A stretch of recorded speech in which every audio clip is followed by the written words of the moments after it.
किसान भाइयों नमस्कार। कृषि दर्शन कार्यक्रम में आप सभी का बहुत बहुत स्वागत है। भाइयों, जब भी हम अपने कार्यक्रम की शुरुआत करते हैं तो ये आप सभी को जानकारी होगी कि हम अपने कार्यक्रम में किसी न किसी नए फसल पर ज़रूर बात करते हैं, नए विषय पर बात करते हैं और वो बात हम अपने विशेषज्ञ से करते हैं जिनसे हम तमाम तरह की जानकारियाँ अर्जित करते हैं और आप तक पहुँचाते हैं। तो आइए आज के अपने प्रगतिशील किसान से परिचय आपका करवा देते हैं। आज के हमारे जो प्रगतिशील किसान हैं उनका नाम है सैयद कल्बे हसन जी। आप ग्राम पोस्ट औरंगाबाद लखीमपुर से हैं। तो आइए आपको उनसे परिचय करवाते हैं, मिलवाते हैं और जानते हैं तमाम तरह की जानकारियां कि वो इतनी ऊंचाइयां कैसे छुए। सर, आपका हमारे कार्यक्रम कृषि दर्शन में बहुत बहुत स्वागत है। आपका भी स्वागत है। सर, सबसे पहले तो हम ये जानना चाहेंगे कि आप खेती किसानी ही क्यों चुने? देखिए, मैंने शिक्षा ग्रहण की और मैंने बीएससी किया, एलएलबी किया। इसके बाद मेरे बुजुर्ग लोग खेती करते थे, लेकिन परंपरागत जो खेती होती थी उस ज़माने में बैलों से और वही पुरानी विधि से। और मैंने शिक्षा ग्रहण करने के बाद मैंने सोचा क्यों ना इसको हम और मैकेनाइज ढंग से खेती करें, तकनीकी ढंग से खेती करें और थोड़ा सा सुधार करें। तो मैंने उसमें प्रयास किया और मुझे अच्छा लाभ मिला। और खेती में मैंने बोता तो मैं सभी फसलें हूँ, लेकिन विशेषता मुख्यतः हमारी फसल जो है गन्ने की फसल रहती है। आपने भी एक शब्द प्रयोग किया, तकनीकी।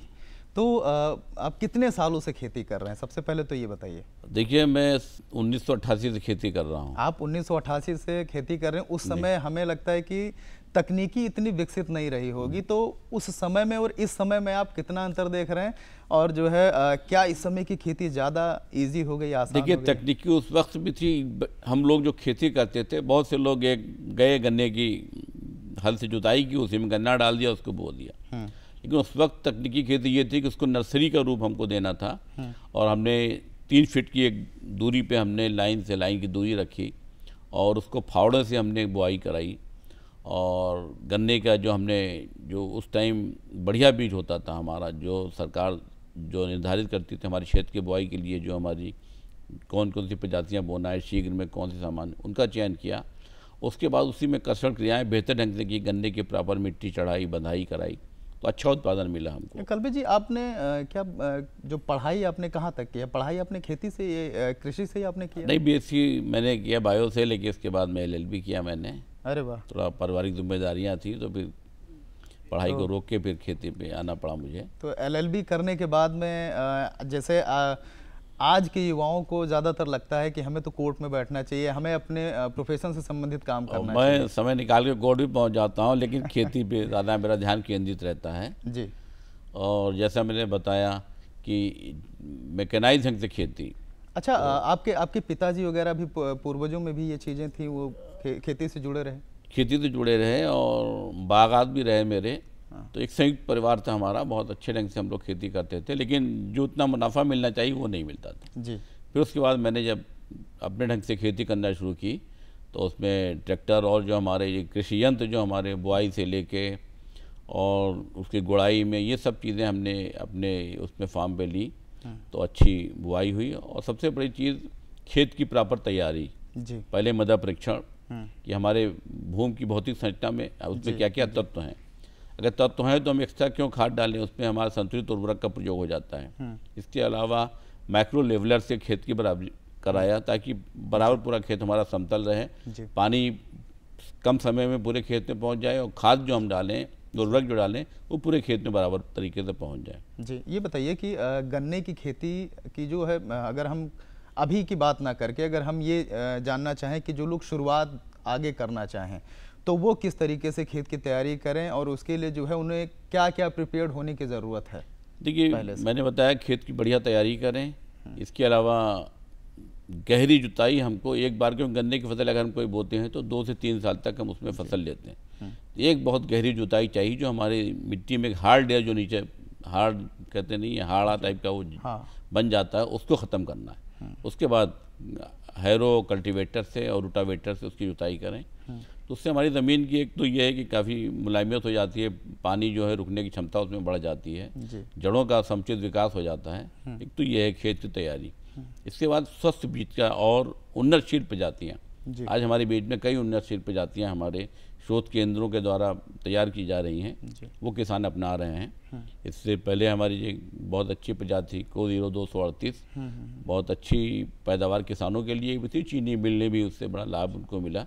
तो अभी आप जो ये प्रजातियों की बात कर रहे हैं, इस समय अगर बात की जाए या फिर आगे, तो प्रजातियां कौन कौन सी बेहतर है जो उत्पादन भी जो है उनका बड़ा आसानी से उनको मिल जाए? तो ये प्रजातियां दो प्रकार की है, एक तो शेख प्रजाति जल्दी पकने वाली प्रजाति, इसके अलावा सामान्य प्रजातियां जो मध्य देर से पकने वाली प्रजातियां। तो शेख प्रजातियों में जो हमारे जो किसानों भाइयों के पास इस टाइम जो स्वीकृत प्रजातियां हैं प्रदेश के द्वारा, हमारे गन्ना विभाग के द्वारा, उसमें को 0118, को 15023, कोलक 14201 और कोशा 17231, कोशा 13231, ये तमाम ऐसी प्रजातियां, होनहार प्रजातियां हैं जो हमारे फार्म पे अच्छा उत्पादन दे रही हैं। तो थोड़ा सा हम जो है जैविक पर भी आ जाते हैं, क्योंकि आजकल जैविक पर ज़्यादा लोग फोकस कर रहे हैं। किसी ज़माने में करते थे रासायनिक धुआंधार प्रयोग कर रहे हैं, कंपोस्ट का ज़्यादा प्रयोग होता था। कंपोस्ट तो गन्ने की खेती से संभव है क्या कलवे साहब? हाँ नहीं, गन्ने में बिल्कुल संभव है। हमारे जो नाइट्रोजन पूर्तकारक जीवाणु है, इसको हम लोग एजिटोबैक्टर कहते हैं, ये जीवाणु ये तैयार किया जाता है हमारे शोध केंद्रों के द्वारा, और प्राइवेट भी जो जैव की तरफ जो काम कर रहे हैं वही तैयार कर रही हैं। एक हमारा फास्फोरस विलेक जीवाणु है, उसके कल्चर तैयार किया जाता है। तो इनको हम गोबर की खाद में मिला के रख देते हैं 72 घंटे के लिए नमी में। 4 से 5 किलो हमने ये लिया, कल्चर लिया, और इसको हमने गोबर में 5-6 कुंटल गोबर में मिला के 72 घंटे इसको नमी में रखा, और खेत की आखिरी जुताई जो हम फाइनल करते हैं बुआई से पहले, उसे मिला के हमने खेत में मिला देते हैं। तो हमारे जो खाद हम इस्तेमाल कर रहे हैं रासायनिक खाद, उसमें 20 से 25% हमारी बचत हो जाती है। यूरिया की ये हो चाहे फास्फोरस की, जो हमारे फास्फेटिक जो हमारे फर्टिलाइजर हैं, ये बचत हो जाती है। आपने बचत का भी जिक्र किया, तो हम उससे भी उसको लिंक करना चाहेंगे अपने सवाल को, कि एक कहावत हमारी खेती किसानी में और भी है कलवे साहब की, कम लागत और अधिक मुनाफा। तो कम लागत में अधिक मुनाफा कैसे प्राप्त किया जा सकता है गन्ने की खेती करके? विशेष ये बहुत आवश्यक है, बहुत अच्छा प्रश्न आपका है। इस समय ज़रूरत है कि हम उत्पादन लागत को कम कैसे करें, क्योंकि आमतौर पर आज की जो लोगों की समस्या है वो यही है कि हमारे पास लागत ही नहीं है खेती करने की। ज़मीन घट रही है, जनसंख्या बढ़ रही है, बहुत सी कृषि भूमि हमारी आबादी में लोग जा रहे हैं, तो इसलिए हमें उत्पादन बढ़ाना है। उसके लिए आवश्यक है कि हम जैविक भौतिक संरचना भूमि की उसकी मेंटेन करें, जानवर जिनके पास है वो कंपोस्ट खाद का प्रयोग करें। इसके अलावा हम मैकेनाइज ढंग से खेती करें। अगर हम बुआई भी जो है ट्रेंच प्लांटर से कर रहे हैं तो उसमें हमारी बचत हो रही है। इसके अलावा हम अगर ट्रेंच बना रहे हैं ट्रैक्टर से या उससे, उसमें हमारी बचत हो रही है। मिट्टी चढ़ाने के लिए ट्रेंच डिगर आ गए, मशीनें आ गई हैं, उससे हम अगर इस्तेमाल करते हैं तो हमारी मिट्टी चढ़ जाती है, गन्ने की जो नागर होती है उसमें हमारी मज़दूरों की बचत हो जाती है। इसके अलावा पावर स्प्रेयर आ गए हैं, जब हम छिड़काव करते थे मज़दूरों के द्वारा से तो बड़ा रिस्की रहता है, हमारे मज़दूरों के स्वास्थ्य के लिए उनमें बड़ा वो रहती, चिंता रहती थी कहीं कोई नुकसान ना हो जाए, इसलिए पावर स्प्रेयर आ गए हैं। इसके अतिरिक्त रैटून मैनेजमेंट डिवाइस आ गई हैं पेड़ी प्रबंधन के लिए, और जिसका इस्तेमाल से आप समझिए कि जो गन्ने की पत्ती अवशेष होते हैं वो भी महीन हो जाते हैं। गन्ने की जो बावक जिसको हमें अगली पेड़ी लेना है तो उसके ठूंठ कट जाते हैं, और बाकायदा एक गुड़ाई टाइप की हो जाती है, उसमें मुलायमियत हो जाती है, और उसकी में दवा भी आप डाल सकते हैं। तो बहुत अच्छी ये पेड़ी प्रबंधन की मशीन आ गई है, इससे हमारे 50% तक हमारे किसान भाइयों बचत हो सकती है। प्रशिक्षण की अगर हम बात कर लें तो बहुत सारे लोग इस पर जोर देते हैं। हमारे स्टूडियो में हमारे तमाम तरह के विशेषज्ञ भी आते हैं, तो उनका कहना होता है कि प्रशिक्षण किसी भी चीज़ के लिए बहुत ही महत्वपूर्ण होता है। खेती किसानी के लिए जिनके पास अगर केवी के पास में है कृषि विज्ञान केंद्र, वो तो खैर जो है अपनी सारी समस्याएं जो है वो सॉल्व कर सकते हैं, लेकिन जिनके पास ये सुविधा नहीं है या जो शहरों से थोड़ा सा दूर है, उनके लिए आप क्या कहना चाहेंगे? देखिए, विभाग के द्वारा प्रशिक्षण दिया जाता है। जो चीनी मिलें, अग्रणी चीनी मिलें हैं, जो चीनी मिलें किसानों को ट्रेन अपने भेजती हैं, भ्रमण पे भेजती हैं और गोष्ठियां का आयोजन करती हैं, और बाकायदा उनको साहित्य भी प्रदान करती हैं, और फार्म पे जाके भी अब लाइव प्रोग्राम, गन्ना विभाग बहुत आगे जा चुका है, अब सोशल मीडिया के ज़रिए से लाइव प्रोग्राम अब हमारे शुरू हो गए हैं गन्ना विकास विभाग, गन्ना शोध परिषद शाहजहांपुर के द्वारा।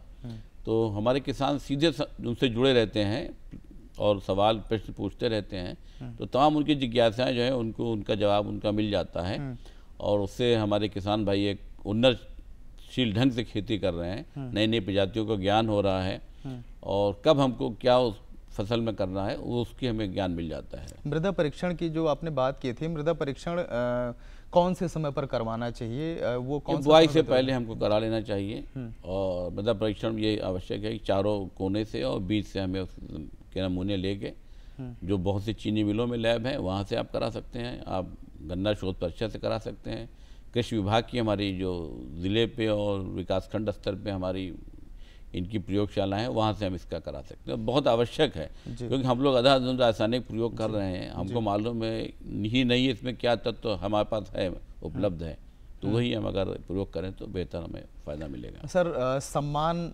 आपको कौन कौन से मिले हैं? क्योंकि हमें लग रहा है कि आपने इतनी उन्नति की है गन्ने की खेती से संबंधित, तो सम्मान भी हम जानना चाहेंगे, आप कहाँ कहाँ सम्मानित? देखिए, मेरा एक शौक़ रहा है खेती को मैं एक शौक़ के तौर पे भी लेता हूँ और प्रयोगात्मक तरीके से मैं खेती का प्रयास करता हूँ और जहाँ भी जाता हूँ मैं देखता हूँ दूसरे का खेत और फिर उसको आके अपने फार्म पे अप्लाई भी करता हूँ जहाँ पे हमारी कमज़ोरी है।